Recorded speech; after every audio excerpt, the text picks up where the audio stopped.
አዲስ አድርገኝ ዛሬ ማሮጌ ነኝ ካልና ተግባሬ ስማማው ያለኝ።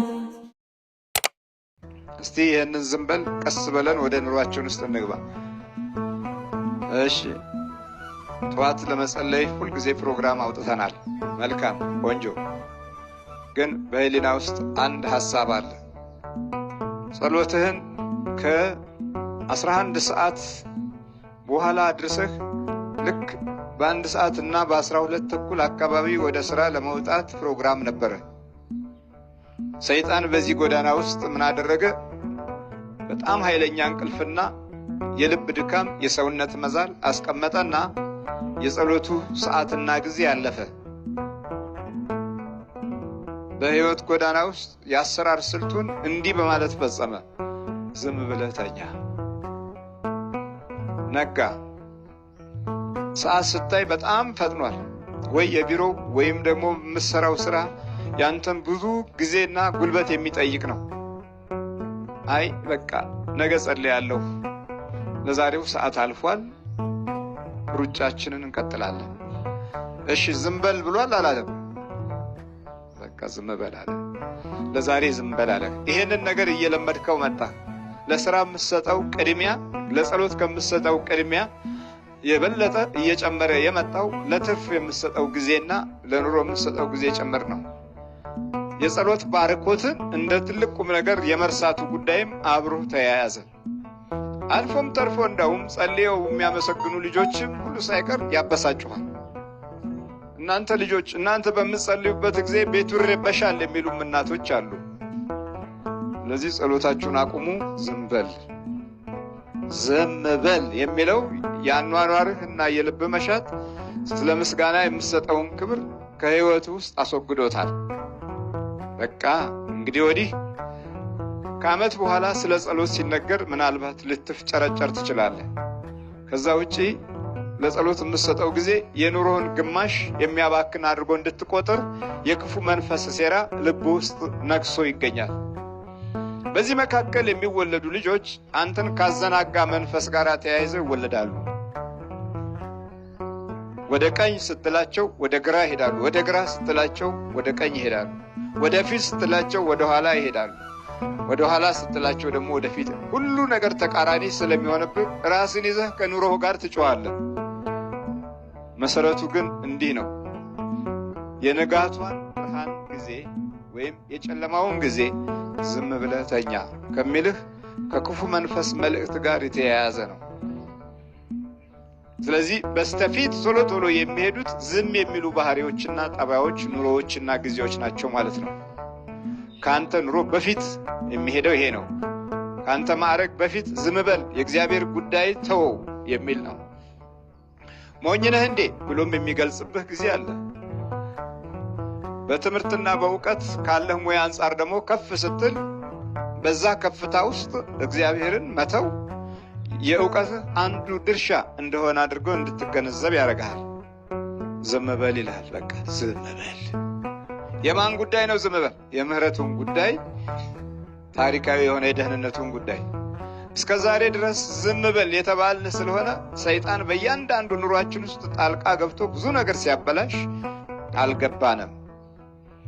ሌላው ቀርቶ እንኳ እንዲገባን ፈቃደኞች አይደለንም። በሌላም መንገዱን በአንድ መንገድ እዚህ ከመጣን በኋላ እንኳ የመንፈሱ አቅጣጫ የቱን ያህል ጎጂ እንደሆነ መረጃ ሲሰጠን ይሄ ምትሃታዊ ነው ብለን ነው የምንመልሰው። ይሄ የመመናኑ ጉዳይ ብቻ ሳይሆን አባቶችንም ጨምሮ በመንፈሳዊ ሕይወት አደራ ውስጥ አጋንንትን አውጡ፣ ርኩሳን መናፍስትን አስወግዱ፣ በአብ በወልድ በመንፈስ ቅዱስም እያጠመቃችኋቸው አሕዛብን ደቀ መዛሙርቴና ተማሪዎች አድርጓቸው ያለው ቃል የተሰጣቸው መንፈሳዊ በረከትን እንኳ በውሉ ለማስኬድ እድሉን የማሳጣት የዝም በል የክፉ መንፈስ ግስጣሴ በእያንዳንዱ ልብ ውስጥ ሰርቷል። ጠላት ዲያብሎስ በጣም አደገኛ ባህሪው ሕይወቱ ውስጥ ያለው ነገር እንዳይነካ ይፈልጋል። በአኗኗርህ ውስጥ ያለውን የገዥነት ኃይል እንዳያጣ ጥንቃቄ ያደርጋል። እኛ ካለን ጥንቃቄ አንጻር ሲታይ እርሱ የሚሄድበት ስልቶችና የማጥቃት ችሎታዎቹ ከኛ አእምሮና ግንዛቤ አንጻር ሲታይ እጅግ በጣም ደካማ ነው፣ የኛ ማለት ነው። የሱ ስልት እጅግ የተወሳሰበ ነው። ለምን? ተፈጥሯዊ ሂደቱ ለዘመናት የሰው ልጅን ልብና ኑሮ ስለሚያውቅ በየት በኩል እንደሚደክምና እንደሚዝል መረጃ ስላለው ጥቃቱን ይቀጥላል። እሱን የምናሸንፈው መንገድም እውነትም ሕይወትም እኔ ነኝ ባለው በመድኃኒታችን በኢየሱስ ክርስቶስ በእመቤታችን በቅድስት ድንግል ማርያም ጸጋና መንፈስ በቅዱሳን ኃይል በሰማያዊ ሰራዊት በቅዱሳን መላእክት መንፈሳዊ ጥበብ በስሙ ኃይል ነው የምንጥለውና የምናሸንፈው። በታክቲክና ኑሯችንን በማወዛገብ አካሄዳችንና የልቦናችንን ጠባይ በማወሳሰብ ካለው ስልትና ዘዴ አንጻር ሲታይ ብዙውን ዘመን ድል እያደረገ ከመኖሩ ጋር ተያይዞ ዛሬ ያለንበትን ሕይወት እንደ ማንኛውም ተራ ነገር ሊጫወትበት እንደቻለ እናያለን። ስለዚህ በስተፊት የሚሄዱ ኑሮዎቻችን ዝም በል ብለውናል ማለት ነው። ጠባያችን በውጣ ውረድ የተሞላ ነው። አንዳንድ ጊዜ በጣም አደገኛ የሆነ ንዴት፣ ብስጭት በማናውቀው ሁኔታ ውስጥ ተቃጥለን እንውላለን ወይ ተቃጥለን እናድራለን። በዚህ ጊዜ እንዲህ ባለ አእምሮና ሕሊና መጸለይ አይገባኝም እንላለን። ዝም በል ይልሃል። ስታበሳጭ ቆይታ አሁን ደግሞ ጸሎት የማይሆን ነገር ነው። እግዚአብሔር አይሰማህም ይልሃል። እዚህ ጊዜ ዝም በል ነው አይደለም። በስተፊት የሄደው ምናችን ነው ማለት ነው? ጠባያችን ነው። በስተፊት በስተፊት የሄዱ የነበሩ ዝም እንዲል ገሰጹት። በቃ አትናገር፣ አትጩህ አሉት። በምህረትና በቸርነቱ ጉዳይ ላይ ዝም ካልን ቆይተናል።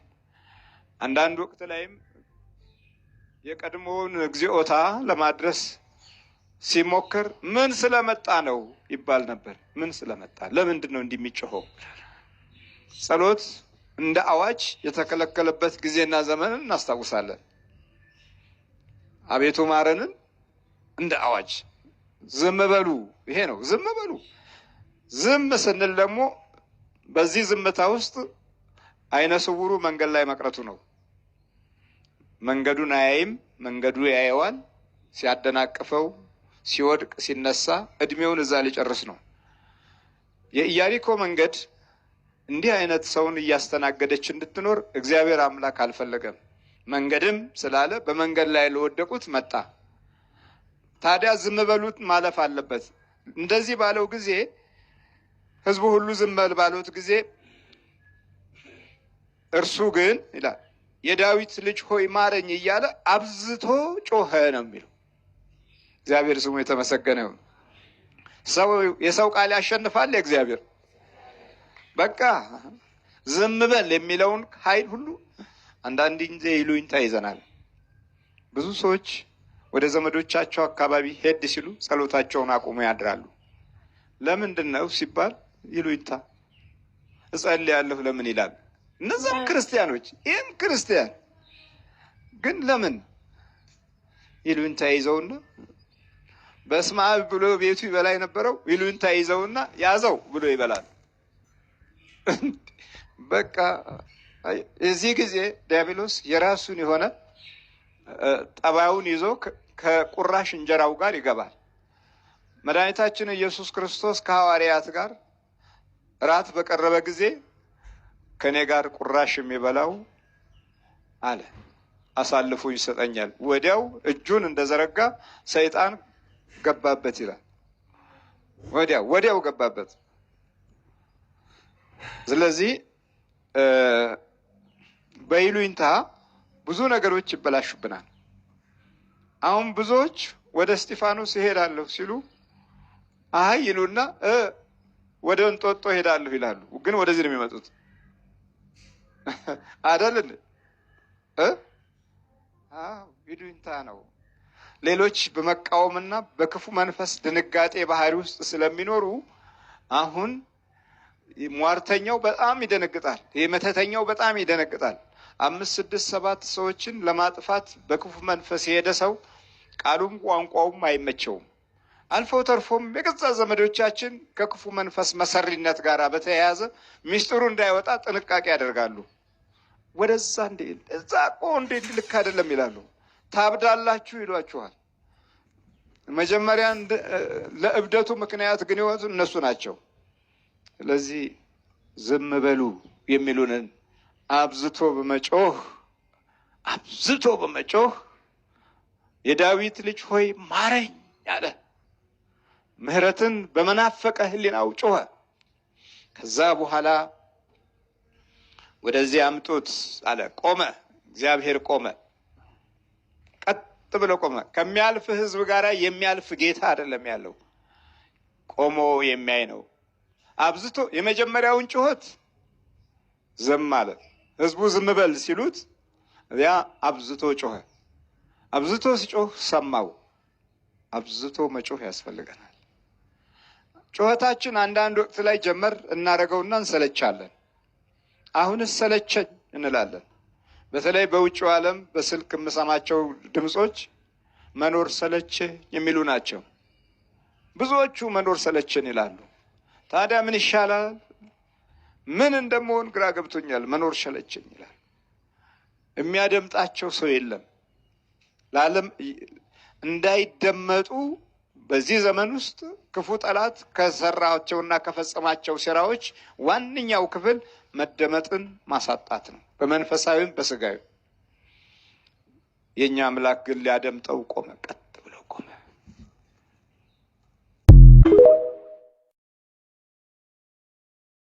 የቡዳን መንፈስ ከላያችን ላይ ለማስወገድ ምን ማድረግ እንዳለብን 3 ነጥብ ብቻ አስቀምጬ እንለያይ። አንደኛ፣ የቡዳ መንፈስ መጀመሪያ መኖርና ለመኖር ማረጋገጥ አለብኝ ስትሉ ምልክቱ ምንድን ነው?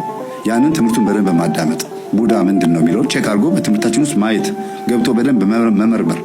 ቡዳ ምን ላይ ነው የሚቀመጠው? አይን ላይ ነው? ፊት ላይ ነው የሚቀመጠው? ምን የጎዳብኝ? ምን ያበላሸብኝ? እኔ የነካሁት ነገር በሙሉ የሚበላሽብኝ ከሆነ አዎ ችግር፣ በእርግጥ ችግር አለ፣ ቡዳ አለ። ግን ደግሞ እኔ ራሴ አባካኝና አጥፊ የሆንኩት ገንዘብ ሳገኝ ብቻ ነው ወይስ ድሃም ሆኜ አባካኝና አጥፊ ነኝ? ቼክ ማድረግ። አሟጦ መጨረሻ እስክትደርሱ ድረስ ድሃ መሆናችሁ እንኳን ራሱ አሁን አንዳንድ ሰው የሚበላው የሚጠጣው አጥቶ እንኳን ለአረቄ ሳንቲም አያጣም፣ ለሲጋራ ሳንቲም አያጣም። ምንም እኮ ሆድ ውስጥ እኮ ምግብ የለም። እስከ መጨረሻው ሰዓት ድረስ ከእናንተ ጋር ይፋለማል።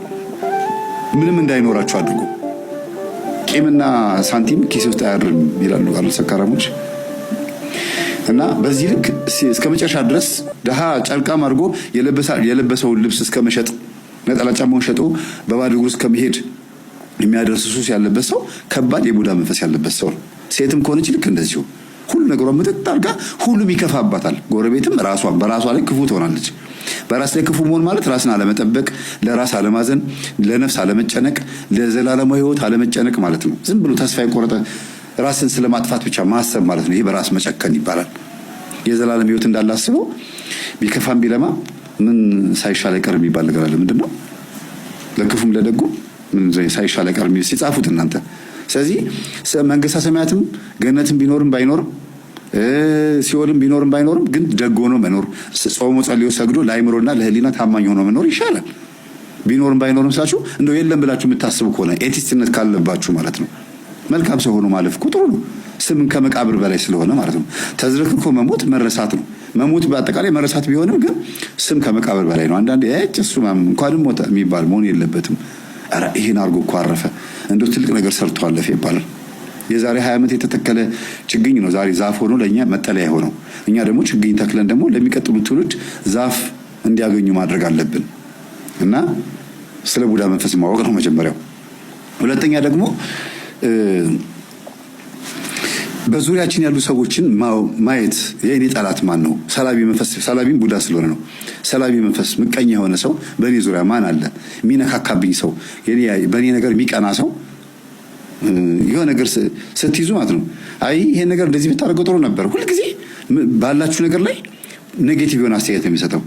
ይሁን ችግር የለውም እድሜ አይኖረውም ግን ተጠቀምበት ይላሉ። አሪፍ ነው እንዴ ጥሩ ነው የገዛኸው ወይ ሲያምር፣ ኧረ እኔም እንደዚህ እገዛለሁ ምናምን የሚል እኮ ቢሆን ጥሩ ነበረ።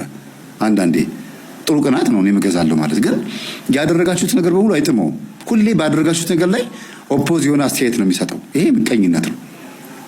የራሱን ኢጎ ሰው ላይ ያንጸባርቃል። ሳያውቀው ግን ቡዳ መንፈስ ነው የሚያስተላልፈው ማለት ነው።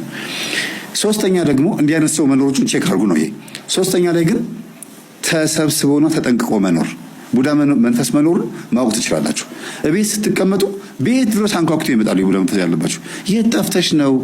በእርግጥ የሚያስቡላችሁ ሰዎች ሊመጡ ይችላሉ። ግን በተደጋጋሚ ምን እንደምትበሉ ምን እንደምትጠጡ ቤታችሁ ውስጥ ያለውን ጓዳ ጎድጓዳ ምናምን ቡና ለመጠጣትም በምንም ውሏቸው ሴቶች በተለይ እንደዚህ ቤት ውስጥ በሰፈር በምትውሉበት ሰዓት እንዴት ናችሁ ቡና የለም እንዴ ብለው በየቀኑ ይመጣሉ። በየእንትኑ የምትበሉትን ስንዴ ስንት እንዳስፈጫችሁ ጤፉ ምኑ ሁሉ ነገር ኢንፎርሜሽን ማወቅ ይፈልጋሉ። መረጃው የእናንተ ቤት መረጃ እንዲኖራቸው ይፈልጋሉ። ከዛስ ምንም ባያደርጉም እንኳን ቡዳው ይበላዋል።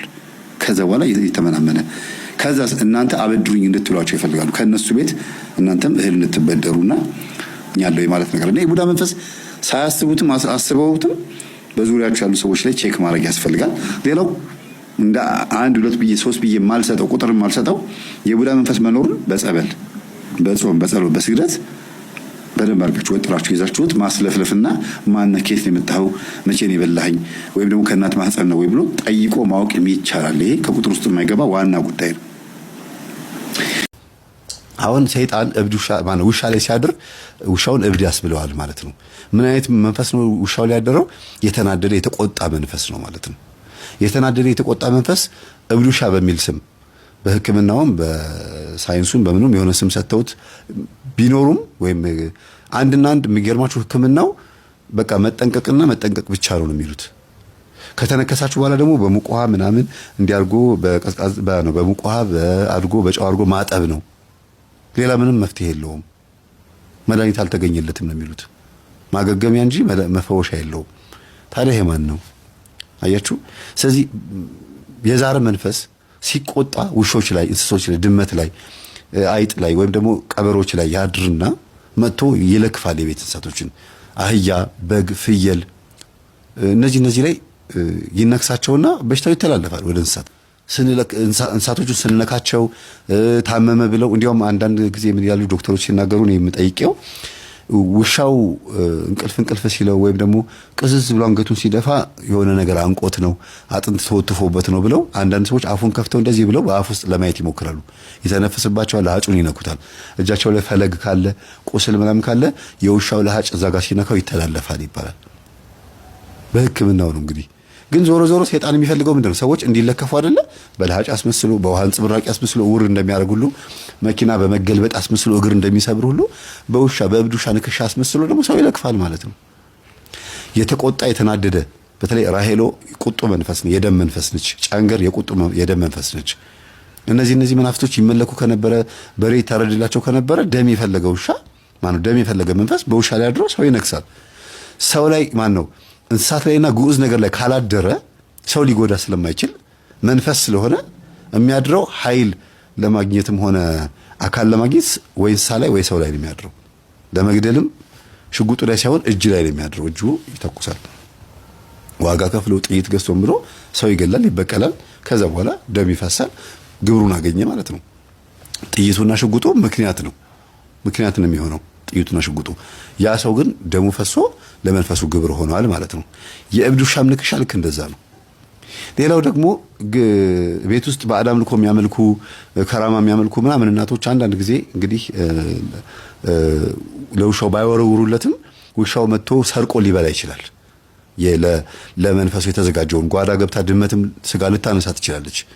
የተዘጋጀውን ለመንፈሱ መስዋዕት ተብሎ የተዘጋጀውን ሰርቆ ሊበሉ ይችላሉ። ያን ጊዜ ውሻው ይለከፋል። በመንፈሱ ለምን ነካብኝ ብሎ ውሻውን እብድ ውሻ ያደርገዋል። ከዛ ሰዎችን ይለክስ መልሶ። እንዲያውም አንዳንድ ቪዲዮዎች አንዳንድ ፊልሞች አይታችሁ ከሆነ ወይም አንዳንድ የቲክቶክም ሆነ የዩቲዩብ ቪዲዮዎች አይታችሁ ከሆነ የቤቱን ባለቤት ነከሰ፣ አላስተረፋቸውም፣ እንደዚህ አደረጋቸው፣ ተተናኮላቸው ምናምን የሚባል ነገር ከሰማችሁ ከዚህ አያልፍ። ሲቆጣ መንፈሱ ላያቸው ላይ ያለው መንፈስ ሲቆጣ እንስሳው ላይ አድሮ መጥቶ ነው እብድ በሚመስል ውሻ አድርጎ የሚያጠፋው ማለት ነው ቤተሰቦቼ። ስለዚህ እባካችሁን በተቻላችሁ መጠን በሰፈራችሁ ላይ እብድ ውሻ ካለ ብትችሉ ጸበል መርጨት ከርቀት፣ ከዛ በኋላ ወደ የሚመለከተው አካል ሄዳችሁ ማመልከት፣ ውሻው እንዲገደል ማድረግ። ሌላ ምንም መፍትሄ የለው። በሕክምናውም በጸበሉም በመንፈሳዊም ብትመጡ እብድ ውሻ በቃ የተለከፈ ነው።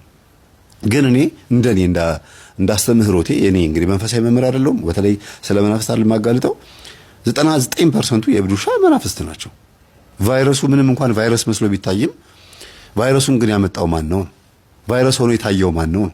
ለሐጩን እስቲ አስቡት። ብርሃንን የሚጠላ በሽታ ቫይረሱ ምን አይነት ቫይረስ ቢሆን ነው ብርሃንን ጠልቶ ተደብቆ የሚኖሩት? ለምንድን ነው? ውሃን እንዴት ይጠላል? ውሃ ሲመጣ በጣም የሚፈራው ይጨነቃል ውሻው።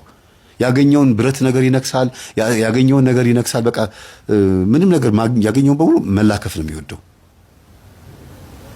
ደንብሮ ሲሄድ ሲተናኮሉት ነክሶ ነው የሚሄደው። ፍርሃት ያድርበታል። ይሄ ስታዩት በተለይ መቃዠት፣ ሰውነት ትኩሳት፣ በተለይ ሰው ላይ የሚገለጡ ነገሮች እነዚህ ራስ ምታት፣ ተቅማጥና ትውከት እንደዚህ ምልክቶች ሲታዩ መመርመሩ ባይከፋም ግን ደግሞ ጸበል መጠጣቱ ደግሞ የበለጠ በጣም መልካም ነው ብዬ አስባለሁ። መንፈስ ነው። በውሻ በተለይ ሲገለጥ በጣም በህልምም በእንደዚሁ በውሻ መልክ መጥቶ ሲናከስ ካያችሁት ዛር ተቆጥቶ ነው ማለት ነው። ግብሬን አምጪ እያለ ነው። አመቴ ደርሷል፣ ወሬ ደርሷል፣ በአመት 4 3 ትገብሪልኝ ነበረ፣ ምን ነው ዘንድሮ አለፍሽኝ ይላል። እናትየዋ ከሞተች በኋላ ልጆቹ ጋር መጥቶ ደግሞ በህልም ሲናከስ ያሳያል። ቡና ባያፈሉለትም እንደ ድሮ ባይካደምለትም ልጆቹን ግን በሰፈርም በጓደኞቻቸውም በየትኛውም ቦታ በዝሙትም ሆነ በማንኛውም ነገር ልክስክስ በማድረግ በጫት ቃሚነት፣ በሲጋራ ጫሽነት፣ በማንኛውም አይነት ዱርዬ በሚባል ባህሪ ልጆቹን ይቀርጻቸውና ግብሩን ይቀይራል ማለት ነው። እናቶች ላይ ግን ሆኖ በነበረበት ነው የሚቀጥለው። ከሌሉ እናቶች ልጆችን ዘመኑ ባመጣው ነገር ነው ግብሩን የሚቀጥለው ማለት ነው። ይሄ ነው እንግዲህ የእብድ ውሻ ትልቁ ነገርና ስለዚህ እባካችሁን መፍትሄ ብዬ የምወስደው መጀመሪያ ጸሎት አድርጎ እናንተን መንፈስ ከሆነ ውሻው ላይ ያለው እናንተ ጸልያችሁ ከወጣችሁ ይፈራችኋል ማለት ነው፣ ይሸሻል ማለት ነው። ችት ስትሉት ይሄዳል። ጭራውን ቆልፎ ነው የሚሄደው። እንደገናም ደግሞ ጸበል መጠጣት፣ ጸበል መረጨት፣ ያን ውሻም ጸበል መርጨት መልመድ አለባችሁ። ነጮች በዚህ በጣም ይገርሙኛል። ምንም እንኳን ስለ ሃይማኖት ምንም ግንዛቤው ባይኖራቸውም በተቻላቸው መጠን እንስሳን ለማከምና እንዲድን ለማድረግ ከገባበት ጭቃ ውስጥ ከረመጥ ውስጥ ከሆነ ነገር ላይ ሲያወጡት ምናምን ሲያክሙት በርፌ ሲወጉት ይታያሉና ምንም እንኳን ባንንከባከባቸው እንስሳቶቹን ማድረግ ያለብን ግን ምንድነው ራሳችንን ጠብቀን ያን እንስሳ ቢያንስ እሱ ላይ ሆኖ እኛን ሊጎዳን የሚችል መንፈስ ካለ እኛ ላይ ያለው መንፈስ ወደ እንስሳው ሄዶ እንዳይገባ ያን እንስሳ ጸበል መርጨት ነው። እኛው ላይ ሆኖ እንኳን ታስሮ እንዲቆይ ማለት ነው። የኛው እኮ ነው ደግሞ ሄዶ እንስሳ ላይ አድሮ መልሶ እኛን የሚነክሰን። ደም ይፈልጋል። ስትጣሉ ስትደባደቡ እኮ የእናንተው የገዛ መንፈሳችሁ ነው ከምትደባደቡ ሰው ጋር አደባድቦ ደማችሁ እንዲፈስ የሚፈልገው። ከዛ እናንተ እንደሚልሳል ግብሩ ነው። ስለዚህ ሲስተሞቹ ስለተለያዩ ነው እብድ ውሻ ጋር በሚለው የመጣ ነው። ውሻ ላይ ቫይረሱ ስለሚጸና ነው እንጂ ሌሎች እንስሳቶች ላይም ይሄው ቫይረስ አለ። ግን በብዛት ውሻ ላይ ይገለጣል። ያሁን ያልኳችሁ ነገር ተገልጦ ምልክቱ ይታያል ነው። እግዚአብሔር ይጠብቀን፣ ከዚህ ነገር ያውጣን። በተጨማሪ ደግሞ በአዳም ልኮ ይመለክበት የነበረበት ቤት ውስጥ ያላችሁ ሰዎች ውሻ የምታሳድጉ ካላችሁ የታሰረ በሰንሰለት የታሰረ ውሻ ሆኖ ዘመድ ሲመጣ ጎረቤት ወይም የሆነ ሰው በራንኳክቶ ሲገባ ድብልቅልቅ አጎ የሚጮህ ቀውጥ የሚያደርግ ውሻ ካለ በዛው በታሰረበት ጸበል መርጨት ልመዱ። ቦታው ላይ ጸበል እርጩ፣ እንዳይለከፍ ውሻው የተለከፈ እንኳን እንዳይሆን። በኃይለኝነት ውስጥ የገባ ሌላ ኃይል ይኖራል። ኧረ እሱ ተናካሽ ነው፣ ኃይለኛ ነው እና በዚህ አይነካ ምናምን ይላሉ። አንዳንድ ግቢ ስትገቡ ውሻ በጣም ነው የምፈራው። አንዳንድ ግቢ ስትገቡ ምን ይሏቸዋል? አይ አይነካም ችግር የለውም በዚህ ለፍ ይላሉ። ከዛ ውሻ እያለ ይከተላል፣ እያለ ከኋላ እያሸተተ ይመጣል።